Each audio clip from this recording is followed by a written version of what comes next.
சர்க்குருவே சரணம். ஆன்மீக தேடல் நிறைந்த ஆத்ம சாதகர்கள் அனைவருக்கும் எமது அன்பு வணக்கம்.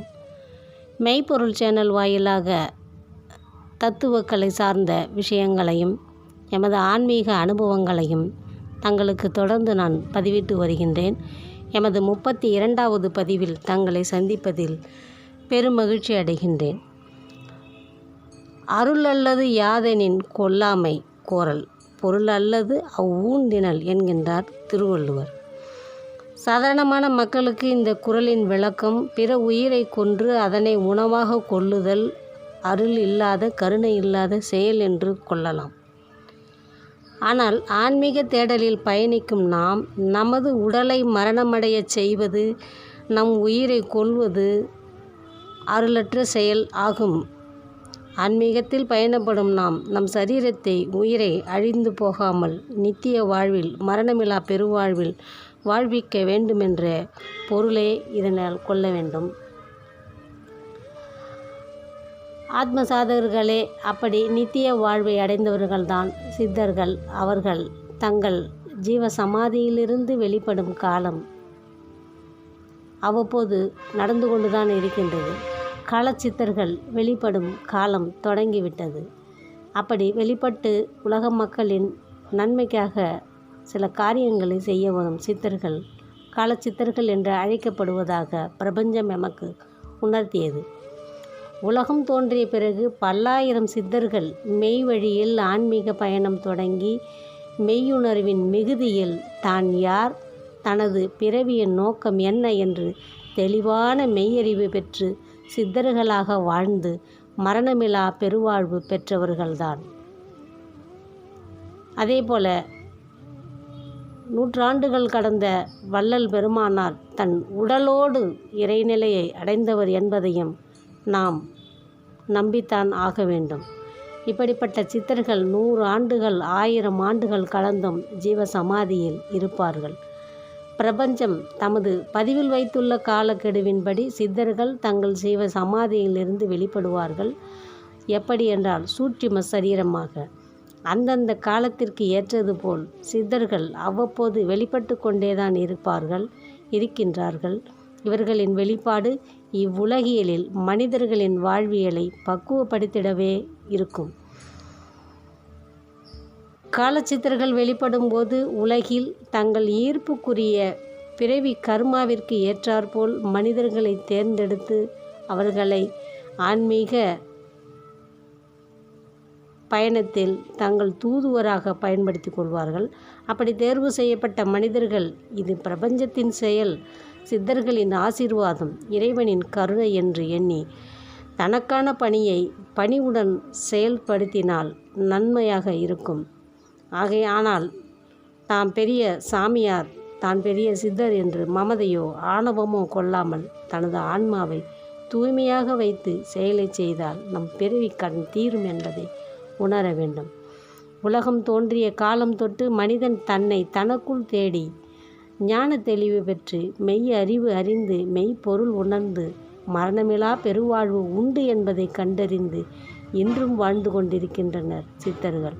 18 சித்தர்கள் போல் எண்ணிலடங்கா சித்தர்கள், மகான்கள் நித்திய சரீரமாகிய சூட்சும சரீரத்துடன் இந்த பிரபஞ்சத்தையே ஆட்சி செய்து சீரமைத்து வருகிறார்கள் என்பதை எனக்கு பிரபஞ்சம் உணர்த்தியது. அவர்கள் விரும்பினால் மட்டுமே உலகியலில் கவனம் செலுத்துவார்கள். உதாரணமாக நாம் மனிதர்கள். ஆனால் நாம் எறும்பு, புழு, பூச்சிகளை நாம் ஜீவன்களாக மதிப்பதில்லை. அவற்றின் மீது நாம் கவனம் செலுத்துவதில்லை.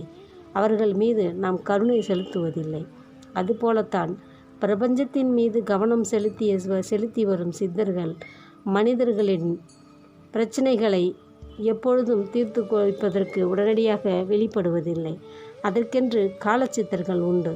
அவர்கள் பிரபஞ்ச விதிப்படி தனிப்பெரும் கருணையே வடிவாக கொண்டு சித்தர்கள் ஆணைப்படி அந்தந்த காலத்திற்கு தக்க தங்கள் ஜீவ சமாதியிலிருந்து வெளிப்பட்டு தனக்கொத்த மனிதர்களை தேர்வு செய்து அவர்கள் மூலம் தங்கள் மெய் அறிவு, ஞானம், சித்துக்களை வெளிப்படுத்துவார்கள்.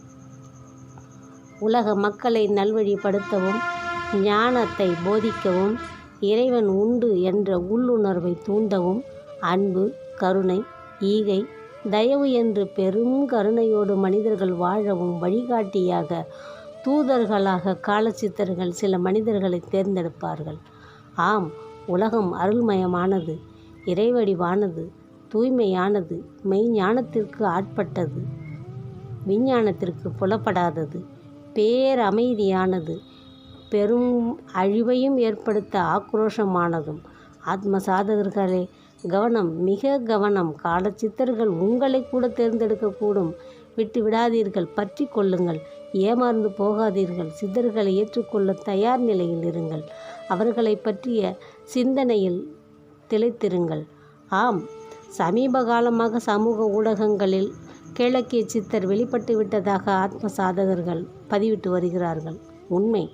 கணக்கன்பட்டி மூட்டை சாமிகளும் இப்பொழுது தங்களை நாடி வரும் அன்பர்களுக்கு, பக்தர்களுக்கு, ஆன்மீக தேடல் நிறைந்தவர்களுக்கு அவர்களின் கஷ்டத்தை, பிரச்சனைகளை தீர்த்து வைத்து கொண்டிருக்கின்றார். கேளக்கிய சித்தரும் அதேபோல் நன்மைகளை செய்து வருகிறார் என்று அன்பர்கள் பதிவிட்டு வருகிறார்கள். எத்தனையோ சித்தர்கள் இப்படி சாக்கடை சித்தர் என்று பல அடைமொழிகளில் சித்தர்கள் உலவிக் கொண்டுதான் இருக்கிறார்கள். அவர்கள் காலம் முடிந்து மீண்டும் சமாதி நிலைக்குள் சென்றுவிட்டால் எத்தனை காலம் பிறக்குமோ அவர்கள் மீண்டும் வெளிப்பட யாருக்கு வாய்க்குமோ அப்படிப்பட்ட ஒரு வாய்ப்பு இப்பொழுதே நாம் விழித்து கொள்வோம். நாம் சித்தர்களின் திருவடிகளை பற்றி கொள்வோம். அவர்கள் பாதத்தை விடாமல் பிடித்து கொள்வோம். பட்டாம்பூச்சியாக, கருவண்டாக, பறவைகளாக எந்த ரூபத்திலும் வரலாம். நீங்கள் நினைக்க தொடங்கிவிட்டால் அதை மட்டுமே பார்த்து அந்த பரவசத்தில் சிக்கிக் கொள்ளாதீர்கள்.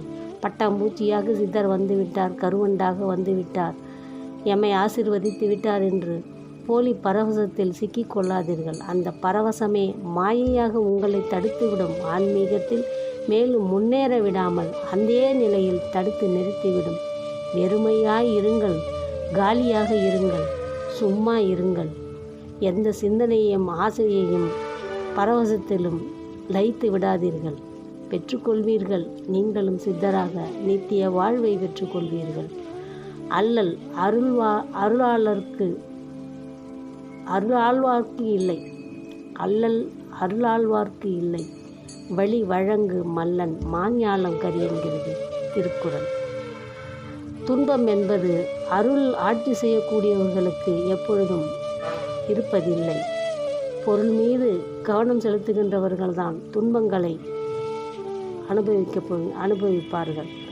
அருள் ஆழ்வார்கள் வழிவழங்கு மல்லன் என்கின்ற வழி என்பது காற்று, சுவாசம். இந்த சுவாசத்தை நம் உடலில், நம் சரீரத்தில் முறையாக செலுத்தி சுவாசத்தில் கவனத்தை செலுத்தினால் மல்லன் என்ற வலிமையான ஒரு ஆன்ம சாதகனாக நாம் உருவாக முடியும். உருவாக்கியவர்கள், உருவாக்கப்பட்டவர்கள், உருவாகுகின்றவர்கள் எல்லோரும் இந்த மிகப்பெரிய உலகமே சாட்சியாக இருக்கின்றது என்பதை நாம் உணர வேண்டும். ஆன்மீக தேடல் நிறைந்த ஆத்ம சாதகர்களே, காலச்சித்தர்கள் வெளிப்பட்டு கொண்டிருக்கிறார்கள். ஆங்காங்கே மனிதர்களை அவர்கள் தேர்வு செய்து கொண்டிருக்கின்றார்கள். உங்களை தயார் நிலையில் வைத்து கொள்ளுங்கள். சித்தர்கள் உங்களை நாடி வர வேண்டும் என்று பிரயாசப்படுங்கள். அவர்கள் உங்களை தேடி வருவார்கள். கேளுங்கள், தரப்படும், தட்டுங்கள், திறக்கப்படும் என்பதை போல கேட்டுக்கொண்டே இருங்கள். சித்தர்கள் வருவார்கள். ஆன்ம சாதகர்களே, மீண்டும் அடுத்த பதிவில் உங்களை நான் சந்திக்கின்றேன். சர்க்குருவின் திருவடிகளே சரணம், சரணம், சரணம். சர்க்குருவே சரணம், சர்க்குருவே சரணம், சர்க்குருவே சரணம்.